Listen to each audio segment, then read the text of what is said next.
to another edition of Keys to Your Best Life. I am your host, Maggie Kavanaugh, and I am super honored today to have some of my dear friends with me. They're not just friends, they're colleagues, and they have passion about recovery. And I have been on committees with all of them for a long time now. I can't even count the years, but they are passionate about overcoming anything that is holding you back. When we think about recovery, we think about strictly drugs or alcohol. There's a lot of things that everybody is recovering from. You may be recovering from sickness. You may be recovering from overeating or gambling or something along those lines. But specifically today, we're going to talk about a celebration that we have every year.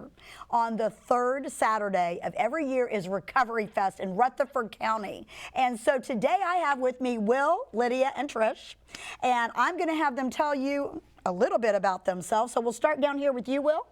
Yes, so I'm Will Taylor. I work on several different roles. I am the faith-based community coordinator for the Middle Tennessee, contracted through the Department of Mental Health and Substance Abuse Services. I also serve as a regional overdose prevention specialist as well.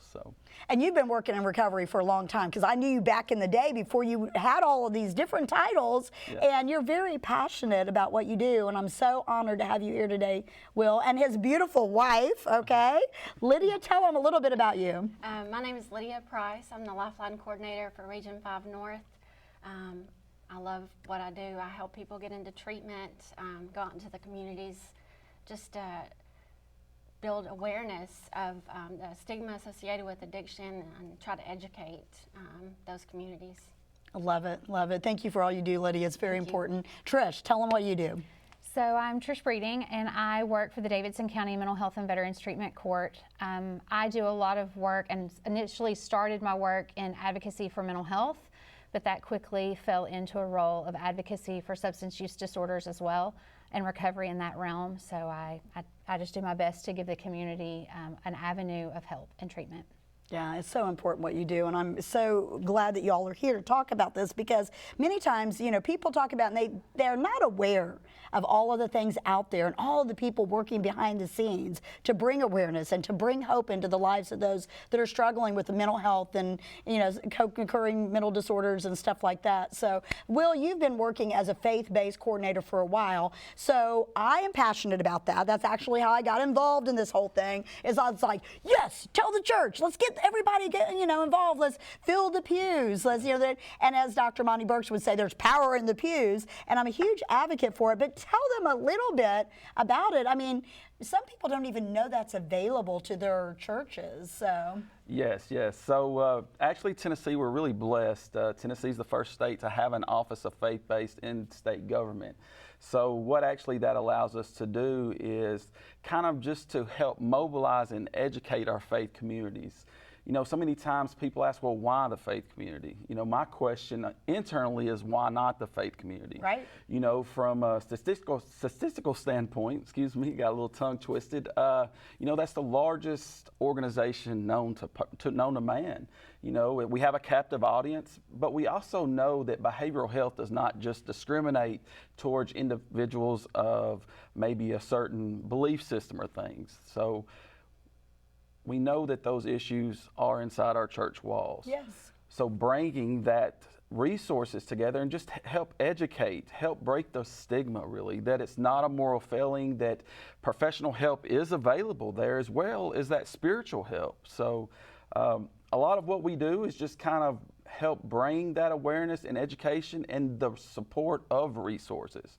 You know, it's interesting you ask that question, because so many times I get, you know, saying, oh, we don't have enough resources. And I will argue that with someone 50% of the time, because yes, I'm always an advocate for more resources.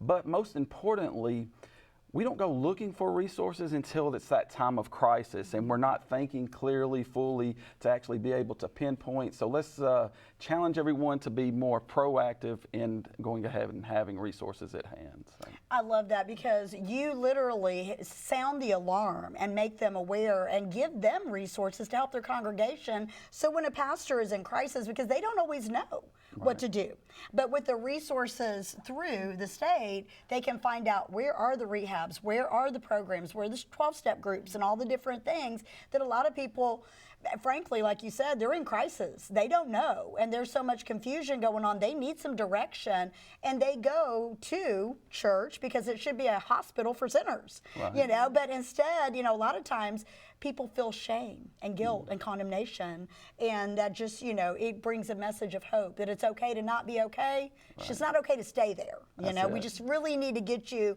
navigated to the right person and so forth. And so your role is very specific, and I love what you do. So expand a little bit on that as well, so that they understand what is a lifeliner. I just love the name. I just picture like this rope being thrown out to pull somebody in offshore. So tell them a little bit about what a lifeliner's role is. So there's over 20 of us across the state, but basically what I do is just walk along beside the person and reaching out for help. We work closely with the Tennessee Red Line, and what that looks like is the individual can call the Tennessee Red Line. The Red Line will give them 3 resources and the number for the lifeliner in their area. So depending on where they live, just if you're around Murfreesboro, you'll get my number. I can give you local resources, numbers to call, and if something happens and it doesn't work out when you call the number, you can reach back out to me and we'll work through it together. You know, I'm not gonna just leave you stranded and, you know, not connected. That's the biggest thing, is just, I wanna make sure you get connected to where you need to be, so. That's beautiful. I'm sorry, go ahead. Okay. Does your role, like, do you go to the hospitals and stuff? Is that part of what a lifeliner does? And if they're in the ER, or like just to walk them through it, like to be a peer? They have navigators at St. Thomas in Rutherford County. I don't go into the hospitals. I get calls most of the time, but I mean, I'd be more than happy to go wherever I need to. Yeah, I love the fact that they do have navigators out there, because the navigators probably reach out to you as well, correct? Yes, ma'am. So you serve a lot of people, wear a lot of hats, and so I absolutely love that. I'm so grateful for what you do. You know, addiction is a big thing among our veterans, and you know, they've been through so much, and it just, my heart breaks, because they laid down everything for us, and yet they are hurting and so forth. So what drew you into that role of working in the recovery court with the veterans and helping them overcome? So I started working in recovery courts long before there was a veterans court. I worked in mental health court for years and years and years, and what we started seeing in Nashville, because there is a VA here, and there's the VA in Murfreesboro, all of these other areas across Tennessee were busing in their veterans to Nashville to go to the VA, and then they would become homeless on the streets and didn't really have any type of a support system. So I worked really closely in Nashville with their development of a veterans treatment court, but we were taking veterans long before there was such a thing in our mental health court. So we sort of just divided it and have 2 different programs within the same umbrella, where we serve individuals that either have substance use disorder or mental illness that served in the military in any way, form, or fashion. And then also work with the mental health court, and those individuals can have mental health issues, and most of them are co-occurring, but we accept them regardless.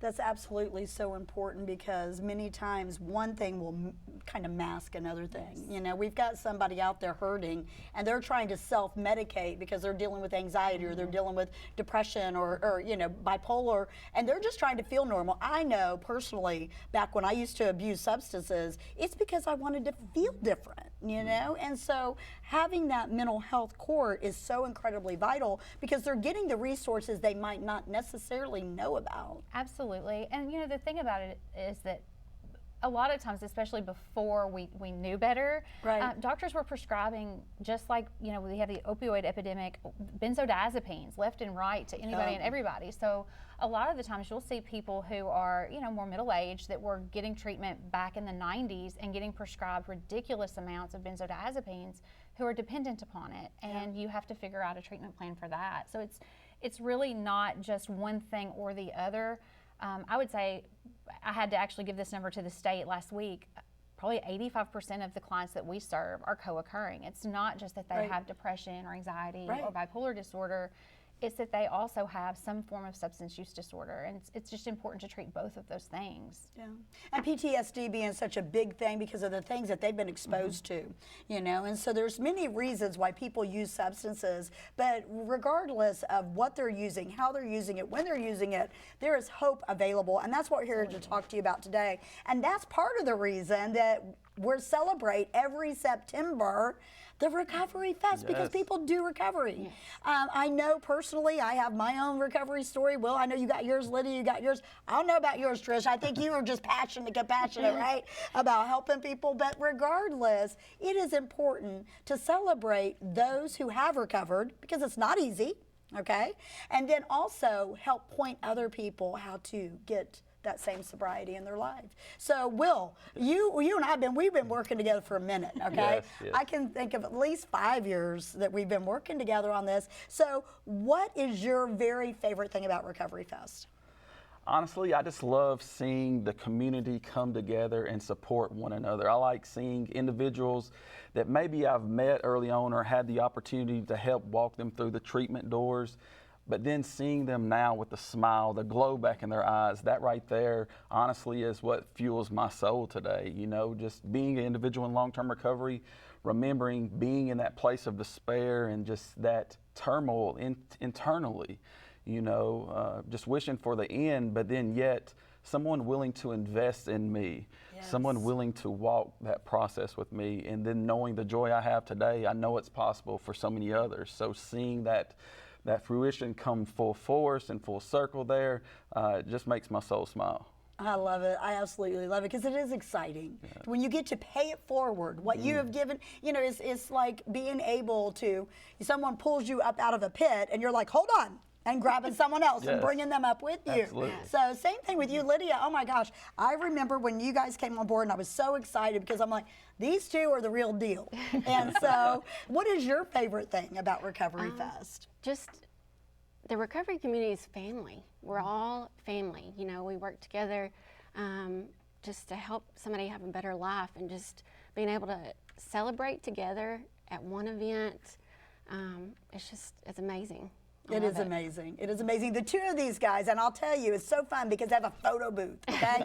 We're telling you, you have got to come to this event, because there's something for everyone in the family. There's something for your children. There's something for your teens. There's something for, you know, your neighbors. Gather people together. Come out and celebrate this. But the photo booth is one I love that y'all do that, because it's so much fun, because you can get creative, have funny, people laugh, and they have a memory of the day that they first realized that there is hope.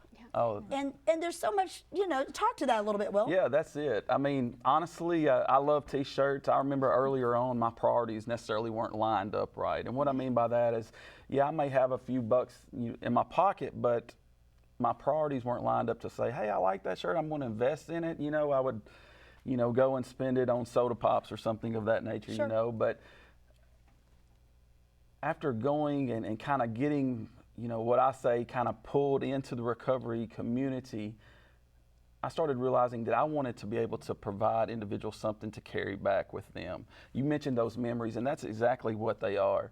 The photo booth is just fun, because we have a lot of just, you know, joking and cracking up, silly faces, I say, but then also individuals come up and say, hey, do you mind if I just get a couple extra prints that I can send to my family members, you know?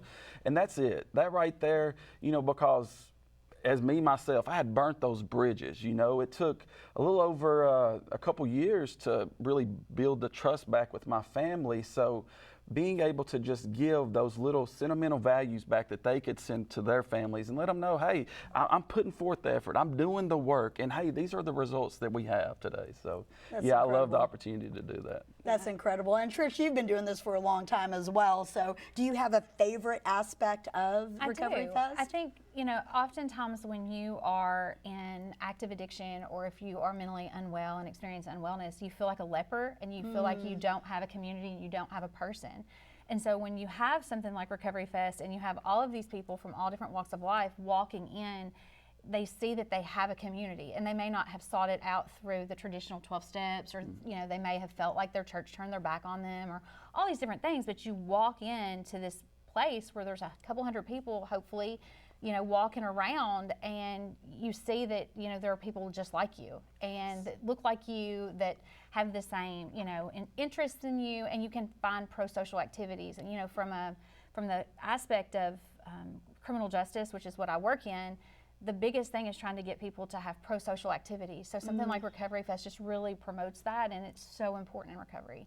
Yeah, it is vitally important, and I absolutely love what you're saying, because we are not alone. That's it. And hopelessness makes you think that you are alone. And so the reality is that when it comes down to it, at the end of the day, we all are created with a heartbeat. Yes. But sometimes we do feel like that, and I'm sure that you see that a lot in the recovery court. How long? And I want to piggyback for a second, go back to the recovery court, because it is so important that people understand that. Yeah, we make mistakes, but we can overcome mistakes. And the whole purpose of a recovery court is to help people come out on the other side. Absolutely. So they don't make that mistake again. So how long is a typical recovery court? Best practice says that it's 18 months minimum. A good state plug there, right? Yeah. Okay. So most of them are 12 to 18 months, dependent upon who they serve. We have 2 different tracks in ours. If you are, it's based on risk needs score and a bunch of nerdy things that I won't go into and bore anybody. But it's 18 months, and most of them are abstinence-based programs. They do allow MAT or medication-assisted therapy.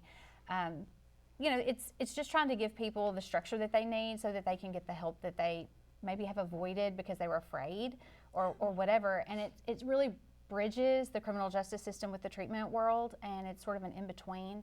It's not probation like you'd think of. It's also not jail, but it's also a little bit more structured than just a community recovery agency. That's good, because structure is so important whenever you're trying to get free from something. Absolutely. Because we get distracted pretty easy as individuals. And when you're trying to heal and your brain has been, going through all of the trauma and all of the stuff that you've been through, and all of a sudden you have to feel that stuff, it can be overwhelming. Yes. Yeah. And having that support system of knowing that people care, not only do they care, but they're educated and understand, and there's not that stigma that, ooh, you're so bad, because we know that when people use, it's a bad choice. But once their brain is hijacked, they're in a cycle, and it's very hard to break free, y'all. So, but there is hope possible, and freedom is possible. So when we're talking about stigma, Will, what is I know you guys are wearing your shirts today. Look at I want you all to look at Lydia's shirt, okay? It's recovery is the new high. Yeah. I absolutely love that, because, it really is. Once people get free, and people that come out of recovery are some of the most grateful people I've ever met. Mm-hmm. They really understand practicing gratitude is a key. So how do we get rid of the stigma? We have to have conversations like this. We have to talk openly about it. Naturally, whether it's a cultural thing or just the family issues, self-inflicted stigma, maybe we don't feel comfortable sharing about that. We have to overcome that. We have to find safe places, right, where we can have open dialogue about true feelings of what's going on, right? The more we talk about it, we're taking that power away from that situation. Yes. Or that issue, that concern. So yeah, just creating safe places where we can have these open dialogues, open conversations, and that's really what we try to do at Recovery Fest there. Yeah. And Recovery Fest is great for that. So Lydia, you've been very open in the past about your own recovery story and things like that. And I know when you've shared with people, I'm sure that they have that moment where they're like, I would have never thought that. Yeah. So how important is it for people to share their story? Oh, it's pivotal.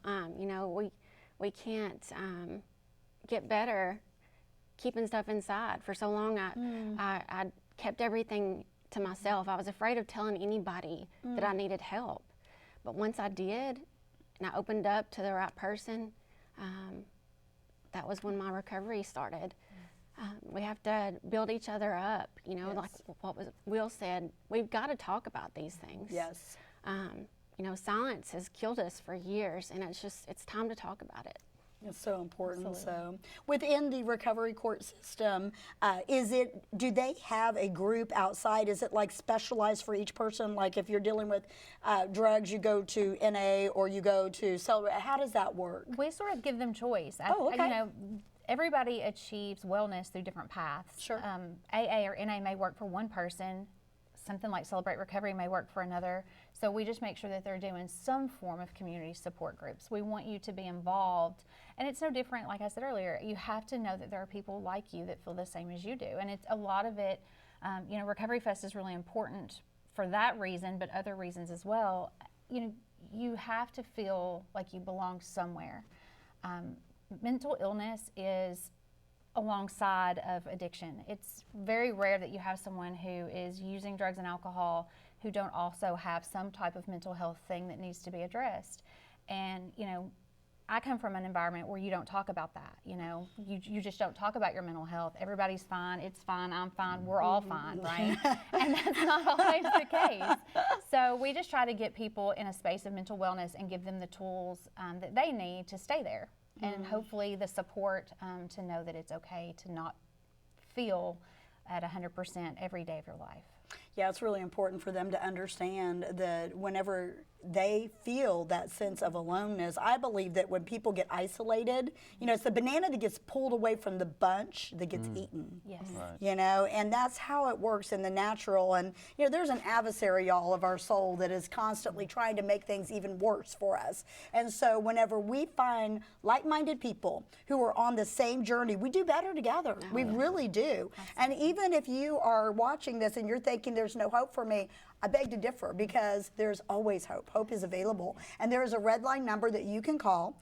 And if you can't find something on there, we will get you connected with the right people. So, man, this is so important that we're having this conversation, because when we bring things out of the darkness into the light, it takes the stigma away. It gives us back the ability to have these conversations openly and honestly, so that other people can say, hey, yeah, me too. You know, I've struggled with that as well. So if you could leave the audience with a key, okay? Well, actually, we'll start with Trish. Okay, we're putting Will on the hot seat here. So we're just, you know, I'm a little ADHD, y'all, and so I usually have to follow this, or I go, bah! But if you could leave the audience with a key, what would that key be? So my key would be to talk to your loved ones about feelings and emotions and emotional wellness. You know, for 40 years, I experienced a lot of mental health things that my family swept under a rug, and I never felt comfortable opening up about it.